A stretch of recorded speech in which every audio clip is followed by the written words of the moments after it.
There is a smell a certain generation of American men can still find instantly, 60 years later. Burnt castor oil. It got into shirts and stayed through 3 washes. It got into the cardboard of the box the airplane came in. Some men say it never really left their hands. It came off a Cox .049, an engine the size of a walnut that cost $3.95, sold in a hobby shop between the balsa wood and the paint. And it burned the same chemical an 11,000 horsepower dragster burns today. Not something like it, the same one. So the question this film sets out to answer is a simple one. How did one of the most violent fuels ever poured into an engine end up on a toy shelf, priced for a paper route? This is the story of what was actually inside that little can, why it worked, why grown men were banned from using it while 9-year-olds were not, and how the real formula survived only because one retired engineer in Oregon kept 3 sheets of paper in a drawer. The chemical has a name, but the name is the least interesting thing about it. Because for 10 years, the entire country poured it, shipped it, and sold it, without knowing what it really was. Chapter 1. The Wall. Every engine hits. Every engine ever built runs into the same wall. It is not a wall of metal. It is a wall of air. Fire has to breathe. That is the whole rule. An engine is just a machine that breathes in, burns, and breathes out, and a cylinder can only inhale so much air in one gulp. Once that gulp is full, it does not matter how much more fuel there is. The fire has no more breath to burn it with. That was the ceiling. Not the steel, not the machining, the breath. By the early 1950s, the men building model engines had squeezed almost everything else. Cox was making parts so precise, the piston needed no rings at all. Little crankshafts spun faster than anything else a family owned. And every one of those beautiful engines still stopped at the same wall, gasping for the same air. Then there was this liquid.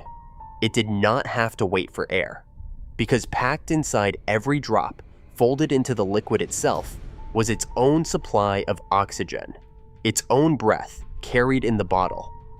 The way a diver walks into the sea with his air strapped to his back, this fuel walked into the cylinder already breathing. The men who raced on it had a simpler way of saying all this. Regular fuel, they said, burns. This stuff wants to burn. What that meant at the crankshaft was blunt. An engine drinking this liquid could burn several times more fuel in every gulp of air, and put out roughly 3 times the energy that gasoline could from the same breath.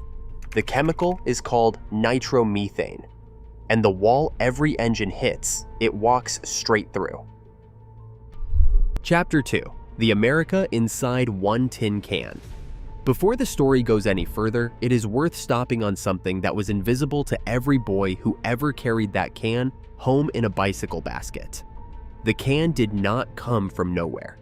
The chemical at the heart of it was, itself, an American production, first put into commercial manufacture by one company, at a plant in a small Louisiana town called Sterlington. A name worth keeping. This story will come back to it. The castor oil came in by the barrel. The lubricant came from one of the biggest chemical names in the country. The finished fuel was checked by an independent testing laboratory back east that had been proving out America's products since the 1920s. And the blending, the canning, the label happened in Santa Ana, California, in the same buildings where the engines themselves were machined. That, at least, is how the company's own paperwork lays out the chain. Paperwork from late in its life, 3 sheets of which will open on screen before this film ends. A chemical plant in the south, a lubricant giant, a laboratory back east, a machine shop on the west coast, 4 corners of a continent, folded into one tin can so that a 9-year-old could hand a clerk $3.95 and walk out with a running engine and the fuel to feed it. No part of it imported, no part of it outsourced. That is simply what American manufacturing looked like when every link of the chain still stood on the same soil. And here is the strange human part. The men in that chain never met each other. The chemist in Louisiana never saw a schoolyard in Ohio. The lab man back east never smelled castor oil burning on a Saturday morning. Each of them did his one job well and trusted the others to do the same. A handshake stretched across 3,000 miles.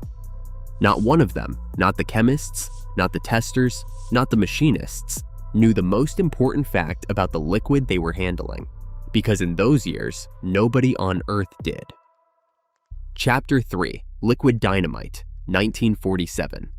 The man who put this chemical into the hands of American boys was not a chemist. He was a tinkerer with a car trunk full of parts. His name was Ray Arden. In the summer of 1947, at a model airplane meet in Cleveland, Ohio, he opened that trunk and started selling a small invention, the glow plug.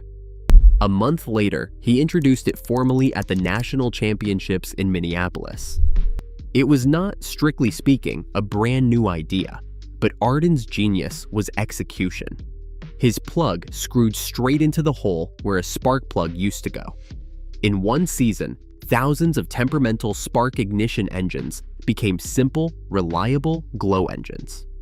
He filed his patent in 1948, patent number 2,482,831. But a glow plug wants a special diet. Arden worked with two partners, Ed Chamberlain and Ben Sherishaw, on a fuel to match, a blend built on methanol and nitromethane. The men around them gave it a nickname that, in hindsight, lands very differently. They called it liquid dynamite. They meant it as a compliment. The numbers explain why. The Dooling brothers, the finest racing engine builders of the day, put one of their 61 size engines on a test stand. On plain methanol and castor oil, it made 1.5 horsepower. On nitro fuel, the same engine made nearly 2. A third more power from the same metal, just by changing what went into the tank. From that point on, nitromethane was not an exotic additive. It was the standard. By the time the Cox .049 conquered America's hobby shops, the chemical was simply what model fuel was made of. And here is a thread worth holding on to. Arden's partner Sherishaw sold the glow plug rights to a company in upstate New York called Herkimer. The same Herkimer whose story this channel has told before. The company that built the OK engines, the engine that came before Cox. Every road in this small world runs through the same few doors. Chapter 4, The Box and the Circle. For the boy, none of this existed. For the boy, the story began with a box. It usually arrived on a birthday or under a Christmas tree, or, the best version, for no reason at all. A Saturday errand to the hobby shop that ended with his father sliding a box across the counter toward him. Inside, packed in cardboard, a plastic airplane with a real engine on its nose. An engine the size of a walnut, not a toy that pretended. A machine that was true. The father paid his $3.95, picked up a can of fuel from the shelf between the balsa wood and the paint, and put the box in his son's hands, both hands, because the boy already understood, without being told, that this was not a thing to carry carelessly. That was the deal, though neither of them ever said it out loud. A running engine, real fire, real speed, handed to a 9-year-old on the single condition that he treat it like what it was. And from that day on, there was the circle. Every Saturday morning, the same ritual, as fixed as church. The driveway or the schoolyard. The can opened with a squeak. The tank filled with a liquid that looked like nothing. Thin, faintly oily, with that smell that meant the whole afternoon was about to happen. The first flips belonged to the father. He would kneel on the concrete in his good Saturday shirt, the one the castor smell would live in for a week, clip the battery to the glow head, and snap the little propeller with a confidence the boy could only study. Flip, flip, flip. Nothing. A half turn on the needle valve, a word under his breath, another flip, and then the explosion of sound. A scream like a dental drill the size of a fist. 15,000 revolutions a minute, 1 inch from a grown man's knuckles. Then came the part some men remember better than the flight itself. The father did not fly it. He stood up, stepped back from the thing he had just brought to life, and handed the control handle to his son, as if handing over something official. Some men still hear the exact words across 60 years, shouted over the engine, "She's all yours." The boy turned in his circle, airplane howling on the end of 2 wires, dizzy and deaf and completely happy. The father stood just outside the circle, arms folded, pretending this was all perfectly routine and not the best 10 minutes of his week. Nobody, not the boy, not the father, not the clerk who sold the can, thought of the liquid as anything but airplane fuel. It smelled like castor oil and speed. It was $3.95 worth of Saturday. 2,000 miles away, grown men were about to be told they were not allowed to touch it. Chapter 5, 166.97. Because there was a second America running on the same molecule. On drag strips in California, the fastest men alive had discovered what nitromethane could do to a V8.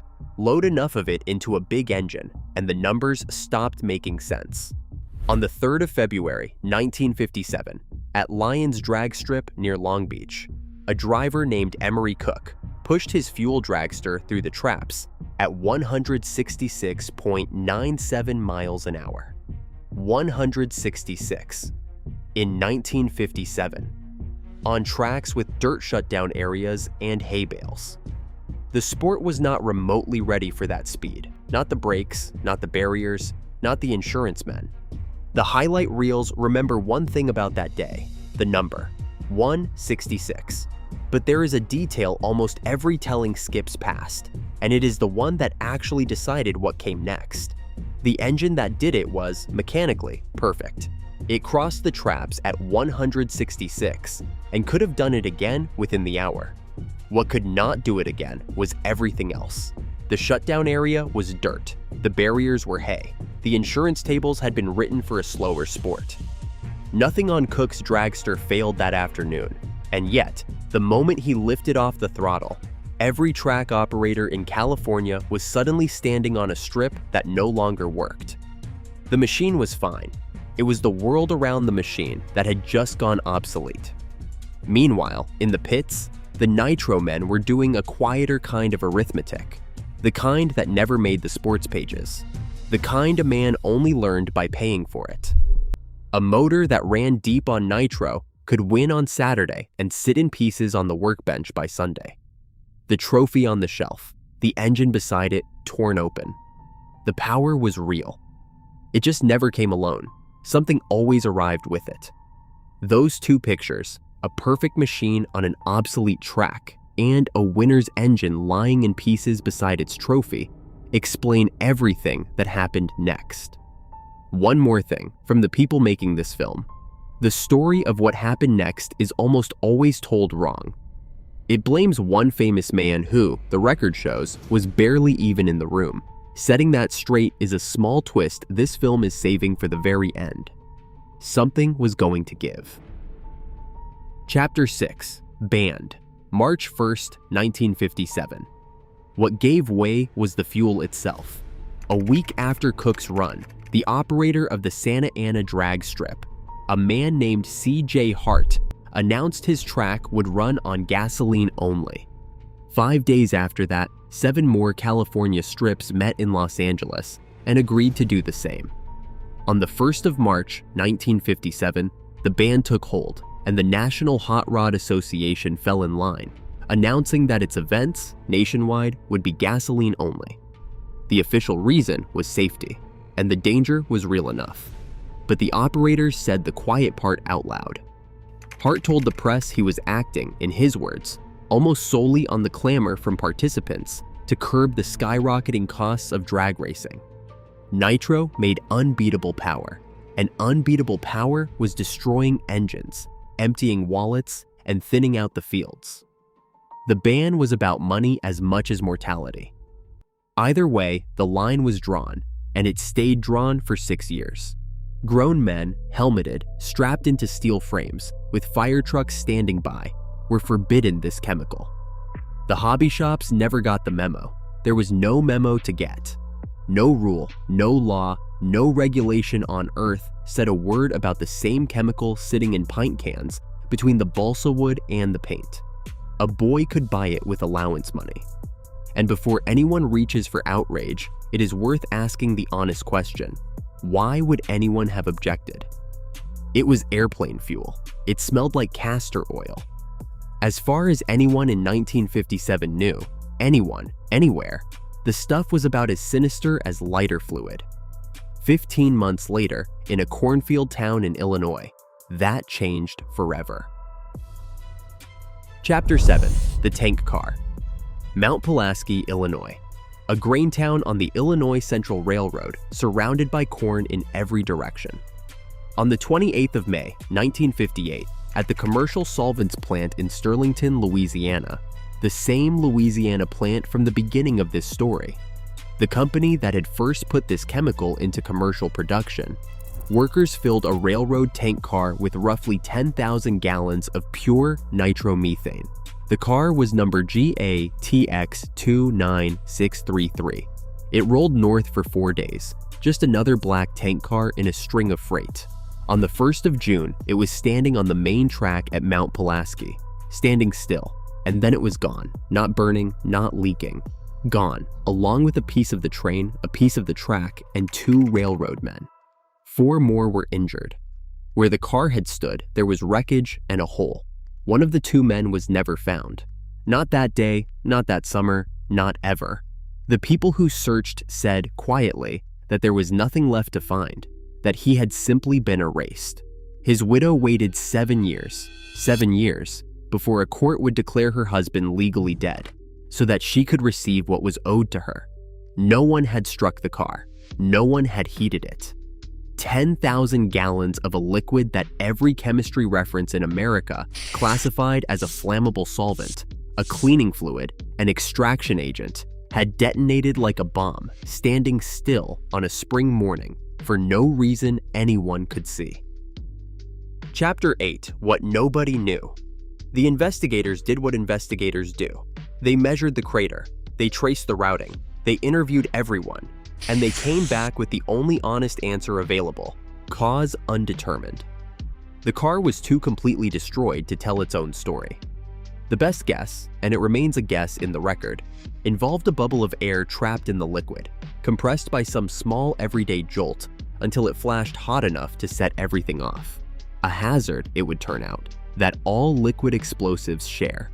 But the phrase liquid explosives is the point, because until that morning, nitromethane was not on that list. Said plainly, this was not a case of a known danger, poorly handled. Nitromethane was not known to be a high explosive until Mount Pulaski. It had been manufactured in America for years. It had been shipped in bulk, sloshing across the country in tank cars. It had been sold to hobbyists for a decade, poured by children onto driveways, spilled on station wagon tailgates, and wiped up with a rag.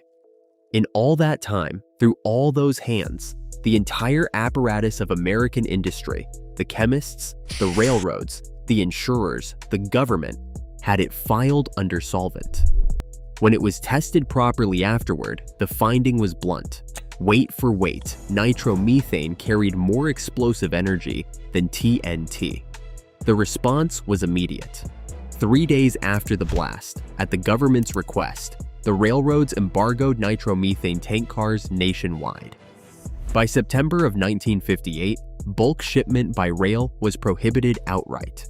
The chemical that boys bought in pint cans was now, officially, a high explosive, handled under explosive rules, moved under explosive restrictions, treated with the respect owed to dynamite.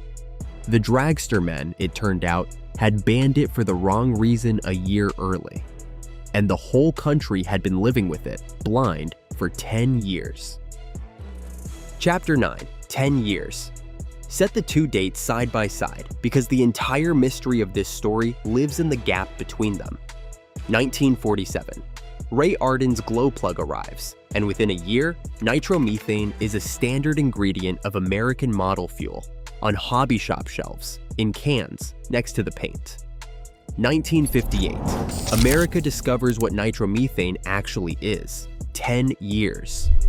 For 10 years, the most explosive commercially shipped liquid in the country was a children's product. And no one, not one chemist, not one regulator, not one father filling a tank on a Saturday morning, knew there was anything to know.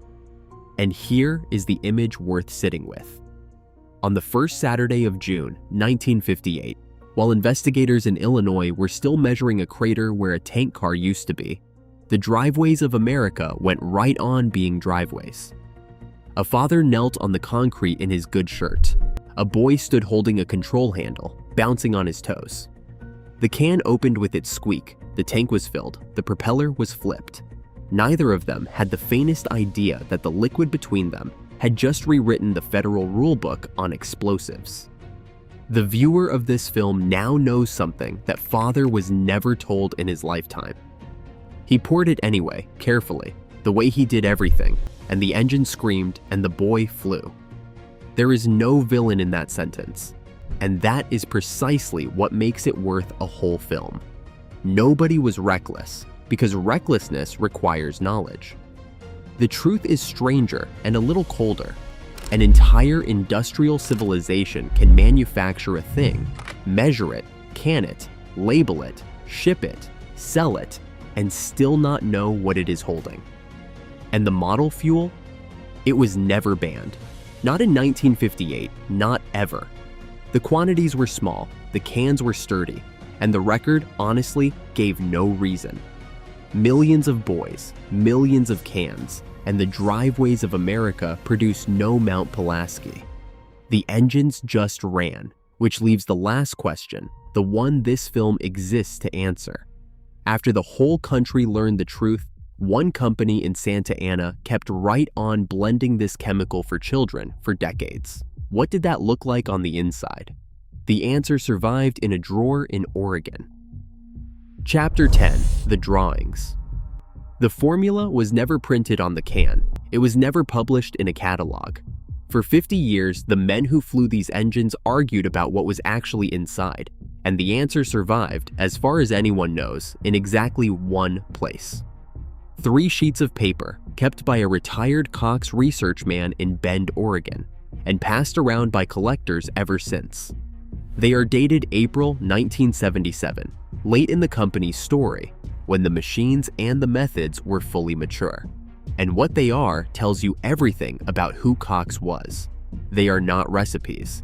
They are engineering drawings. Each one has the full LM Cox Manufacturing Company title block, the same printed frame the company used to draw a crankshaft or a piston. There is a box for material, a box for heat treatment, a box for finish.